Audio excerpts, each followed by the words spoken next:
नमस्कार, मैं हूं अंकुर और आप देख रहे हैं सत्य हिंदी का न्यूज बुलेटिन। एक नजर अब तक की सुर्खियों पर। सुप्रीम कोर्ट से बिल्किस बानो को बड़ी राहत मिली है। सुप्रीम कोर्ट ने बिल्किस बानो के दोषियों पर गुजरात हाई कोर्ट के फैसले को रद्द कर दिया है। दरअसल 2002 के गुजरात दंगों के दौरान 11 दोषियों ने उनके साथ बलात्कार और उनके परिवार की हत्या की थी। सुप्रीम कोर्ट ने कहा कि गुजरात सरकार इन लोगों को रिहा करने में सक्षम नहीं है और ये निर्णय महाराष्ट्र सरकार पर निर्भर है। सुप्रीम कोर्ट ने कहा कि छूट आदेश वैध नहीं है। गुजरात सरकार ने 2002 में स्वतंत्रता दिवस पर एक कानून के आधार पर गैंगरेप और हत्या के दोषियों को रिहा कर दिया था। इन्हें रिहा करते वक्त सुप्रीम कोर्ट के फैसले का सहारा लिया गया था। इस पर विपक्ष, मानवाधिकार कार्यकर्ताओं और नागरिक समाज ने कड़ी निंदा की। आम लोगों में आक्रोश फैल गया। दोषी जब जेल से बाहर आए तो हीरो की तरह उनका स्वागत किया गया और उन्हें भाजपा सांसद और विधायक के साथ मंच साझा करते हुए देखा गया। दोषियों में से एक राधेश्याम शाह ने तो वकालत शुरू कर दी थी, जिसे सुप्रीम कोर्ट के ध्यान में लाया गया। बिल्किस बानो केस में सुप्रीम कोर्ट ने कहा कि हमारा मानना है कि इन दोषियों को आजादी से वंचित करना उचित है। एक बार उन्हें दोषी ठहराए जाने और जेल में डाल दिए जाने के बाद उन्होंने अपनी आजादी का अधिकार खो दिया है। साथ ही अगर वो दोबारा सजा में छूट चाहते हैं तो ये जरूरी है कि उन्हें जेल में रहना होगा। सुप्रीम कोर्ट ने सभी 11 दोषियों को 2 हफ्ते में सरेंडर करने के लिए कहा है। अब जान लेते हैं कि बिल्किस बानो के साथ आखिर क्या हुआ था। दरअसल 27 फरवरी 2002 को कार सेवकों से भरी साबरमती एक्सप्रेस के कुछ डिब्बों में गोधरा के पास आग लगा दी गई थी। इसमें 59 लोगों की मौत हो गई थी। इससे गुजरात में दंगे भड़क गए थे। दंगाइयों के हमले से बचने के लिए बिल्किस बानो अपनी 3.5 साल की बेटी सालेहा और 15 दूसरे लोगों के साथ गाँव से भाग गई थी। उस वक्त वो 5 महीने की गर्भवती थी। बकरीद के दिन दंगाइयों ने दाऊद और आसपास के इलाकों में कई घरों को जला डाला था। 3 मार्च 2002 को बिल्किस का परिवार छप्परवाड़ा गांव पहुंचा और खेतों में छुप गया। इस मामले में दायर चार्जशीट के मुताबिक 12 लोगों समेत 20 से 30 लोगों ने लाठियों और जंजीरों से बिल्किस और उनके परिवार के लोगों पर हमला किया। बिल्किस और 4 महिलाओं को पहले मारा गया और फिर उनके साथ रेप किया गया। इनमें बिल्किस की मां भी शामिल थी। इस हमले में रंडीकपुर के 17 मुसलमानों में से 7 मारे गए। ये सभी बिल्किस के परिवार के मेंबर थे। इनमें बिल्किस की बेटी भी शामिल थी। बिल्किस को गोधरा रिलीफ कैंप पहुंचाया गया। वहां से मेडिकल जांच के लिए अस्पताल ले जाया गया। कांग्रेस अध्यक्ष मल्लिकार्जुन खड़गे के बयान से जदयू खुश नहीं है। खड़गे ने कहा था कि गठबंधन के संयोजक पर 10-15 दिन में फैसला लिया जाएगा। वहीं जदयू चाहता है कि नीतीश कुमार को गठबंधन का संयोजक जल्दी बनाया जाए। रविवार को जदयू ने कहा कि कांग्रेस प्रमुख का बयान निराशाजनक है। बीजेपी के नेतृत्व वाले एनडीए से आगे निकलने के लिए इंडिया गठबंधन के पास समय खत्म हो रहा है। जदयू के मुख्य राष्ट्रीय प्रवक्ता केसी त्यागी ने कहा कि कांग्रेस जिस तरह से संयोजक पद पर मीडिया के सवालों का जवाब दे रही है वो हमें अच्छा नहीं लगा। हमारे पास समय खत्म हो रहा है। हमारे पास अभी भी सब कुछ ठीक करने का समय है, लेकिन गठबंधन को मजबूत बनाने के लिए कांग्रेस को ही तेजी दिखानी होगी।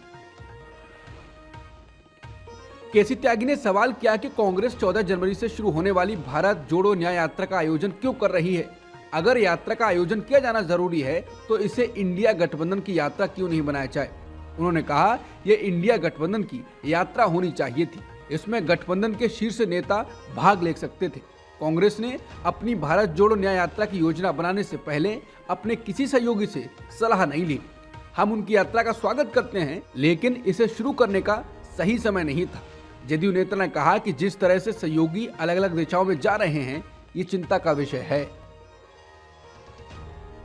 कांग्रेस ने रविवार को जेडीयू और आरजेडी के साथ सीट बंटवारे पर बातचीत शुरू की। इस बातचीत का मकसद था बीजेपी से आगामी लोकसभा चुनाव में एकजुट होकर मुकाबला करने के लिए उचित और सम्मानजनक सीट एडजस्टमेंट हो, लेकिन मामला फिलहाल बनता नजर नहीं आ रहा है। यह बातचीत कांग्रेस के वरिष्ठ नेता मुकुल वासनिक के आवास पर हुई। ना छपने की शर्त पर एआईसीसी के एक नेता ने मीडिया से कहा कि हमारी कमेटी पिछले चुनावों के आंकड़ों, पार्टी कार्यकर्ताओं की फीडबैक से लैस है और सीट बंटवारे की कवायद शुरू करने से पहले हर सीट पर मनन कर रही है। हम समझौता करने के लिए तैयार हैं, लेकिन इंडिया गठबंधन को बरकरार रखने के लिए सब कुछ बलिदान करने को तैयार नहीं है। सूत्रों ने बताया कि रविवार की बैठक में बिहार में कांग्रेस को 5 लोकसभा सीटों का ऑफर दिया गया, जबकि 2019 में भी समझौता हुआ था और कांग्रेस को 9 सीटें दी गई थी। तब कांग्रेस का आरजेडी और सीपीआईएम से समझौता हुआ था। कांग्रेस 1 सीट जीती थी। जेडीयू तब एनडीए में था। उसने 17 सीटों पर चुनाव लड़ा था और 16 पर जीत हासिल की थी। किसी भी मौजूदा सीट को छोड़ना निश्चित रूप से किसी भी पार्टी के लिए एक चुनौतीपूर्ण बात है। हालांकि इस बार स्थिति अलग है और चुनौतियां भी अलग हैं। कांग्रेस नेता रूपिंदर सिंह ने राजस्थान के श्रीगंगानगर जिले की करणपुर विधानसभा सीट पर जीत हासिल की है। उन्होंने बीजेपी के उम्मीदवार सुरेंद्र पाल सिंह को हराया है। पुनर की जीत का अंतर 12,000 से ज्यादा वोटों पर रहा है। इस सीट पर 5 जनवरी को मतदान हुआ था। वोटों की गिनती सोमवार को हुई। रूपिंदर ने गिनती के दौरान लगातार बढ़त बनाई हुई थी। बता दें, राजस्थान की नई सरकार में सुरेंद्र पाल को वोटिंग से पहले ही मंत्री बना दिया गया था, जिससे कहा जाने लगा था कि उनकी जीत पक्की है, लेकिन नतीजे उलट आए हैं। राजस्थान के पूर्व मुख्यमंत्री अशोक गहलोत ने करणपुर से रूपिंदर सिंह को जीत हासिल करने पर बधाई दी है। उन्होंने ट्वीट कर लिखा, श्री करणपुर की जनता ने भारतीय जनता पार्टी के अभिमान को हराया है। चुनाव के बीच प्रत्याशी को मंत्री बनाकर आचार संहिता और नैतिकता की धज्जियां उड़ाने वाली भाजपा को जनता ने सबक सिखा दिया है। राजस्थान के श्रीगंगानगर जिले में बीजेपी को हार मिली है। चुनाव के पहले हुए मंत्रिमंडल विस्तार के दौरान सुरेंद्र सिंह को मंत्री बनाया गया था। उन्हें मंत्री बनाए जाने की सूचना दी गई और शपथ लेने के लिए जयपुर आने को कहा गया। तब वो चुनाव प्रचार में व्यस्त थे। चुनाव के ठीक पहले सुरेंद्र पाल को मंत्री बनाए जाने की कांग्रेस नेताओं ने आलोचना की थी और चुनाव आयोग से इस पर ध्यान देने को कहा था। चुनाव नतीजों के बाद प्रदेश कांग्रेस ने बीजेपी पर तंज कसा है। प्रदेश कांग्रेस के आधिकारिक एक्स हैंडल पर लिखा गया है, सरकार मंत्री बना सकती है, विधायक नहीं। महाराष्ट्र में मराठा कोटे की मांग को लेकर आंदोलन का नेतृत्व करने वाले मनोज जारंगे पाटिल को महाराष्ट्र के डिप्टी सीएम अजित पवार ने बड़ी चेतावनी दी है। उन्होंने बिना नाम लिए कहा है कि सरकार कानून तोड़ने की कोशिश करने वाले किसी भी व्यक्ति को बर्दाश्त नहीं करेगी। बता दें, जारंगे पाटिल मराठों को कुणबी यानी ओबीसी का दर्जा देने की मांग को लेकर 20 जनवरी से मुंबई में सड़कों पर उतरने की धमकी दे चुके हैं। मालदीव के 3 मंत्रियों द्वारा प्रधानमंत्री मोदी के खिलाफ अपमानजनक टिप्पणी करने के बाद भारत ने मालदीव के दूत को सोमवार को तलब किया। मालदीव के एक सांसद ने लक्षद्वीप यात्रा के बाद पीएम मोदी की आलोचना की थी और अनुमान लगाया कि भारत केंद्र शासित प्रदेश को मालदीव के वैकल्पिक पर्यटन स्थल के रूप में पेश करने का प्रयास कर रहा है। मालदीव के 2 अन्य मंत्रियों ने भी लक्षद्वीप से पीएम मोदी की तस्वीरों के साथ अपमानजनक टिप्पणी साझा की। इन बयानों के बाद मालदीव पे भारी आक्रोश फैल गया और कई प्रमुख नेताओं ने देश के निकटतम पड़ोसी के खिलाफ टिप्पणियों की आलोचना कर दी। वहीं मालदीव के पूर्व राष्ट्रपति मोहम्मद नशीद ने टिप्पणियों को भयानक बताया और राष्ट्रपति मोहम्मद मोइज़ू की सरकार से इन टिप्पणियों से दूरी बनाने को कहा। हालांकि प्रधानमंत्री मोदी की लक्षद्वीप यात्रा का मजाक उड़ाने को लेकर उठे विवाद पर मालदीव सरकार ने बड़ा एक्शन लिया। मालदीव सरकार ने पीएम मोदी और भारत पर अपमानजनक टिप्पणी करने पर मंत्री मरियम शोना, मालशा और हसन जिहान को निलंबित कर दिया। राष्ट्रपति मोहम्मद न्यूजू ने भी उनके बयानों को निजी बताया था। मालदीव के खिलाफ भारत में जबरदस्त माहौल बना हुआ है। किसी भी देश का आर्थिक बहिष्कार बहुत बुरा होता है, खासकर जब वो देश पड़ोसी हो। टूरिज्म पैकेज के तहत पर्यटकों को मालदीव ले जाने वाली कंपनी ईज माई ट्रिप्स ने सभी फ्लाइट्स में अपनी बुकिंग कैंसिल कर दी है। उसने चलो लक्षद्वीप का नारा दिया है। बॉलीवुड एक्टर अक्षय कुमार, सलमान खान, जॉन अब्राहम, श्रद्धा कपूर, कंगना रनावत, पूर्व cricketer Sachin Tendulkar, Aakash Chopra, social media influencer Sonam Mahajan आदि के नेतृत्व में रविवार को लक्षद्वीप पर्यटन के समर्थन में अभियान चलाया गया। इसका सीधा सा अर्थ था कि मालदीव जाने की जरूरत नहीं है।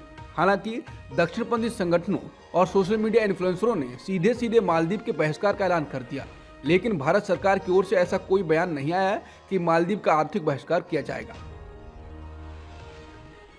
छत्तीसगढ़ के पूर्व मुख्यमंत्री भूपेश बघेल के पिता नंद कुमार बघेल का लंबी बीमारी के बाद सोमवार की सुबह निधन हो गया।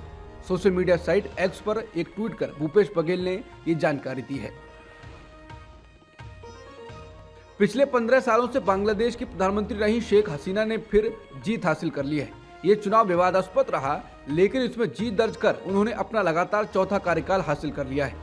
शेख हसीना की पार्टी अवामी लीग और उसके सहयोगियों ने 299 संसदीय सीटों में कम से कम 152 सीटें जीत ली हैं। एक उम्मीदवार के निधन के चलते एक सीट पर चुनाव टाल दिया गया था। बता दें, देश के मुख्य विपक्षी दल बीएनपी यानी बांग्लादेश नेशनलिस्ट पार्टी और उसके सहयोगियों ने उस चुनाव का बहिष्कार किया है। इस कारण शेख हसीना की पार्टी के शेष सीटें भी जीतने की उम्मीद है।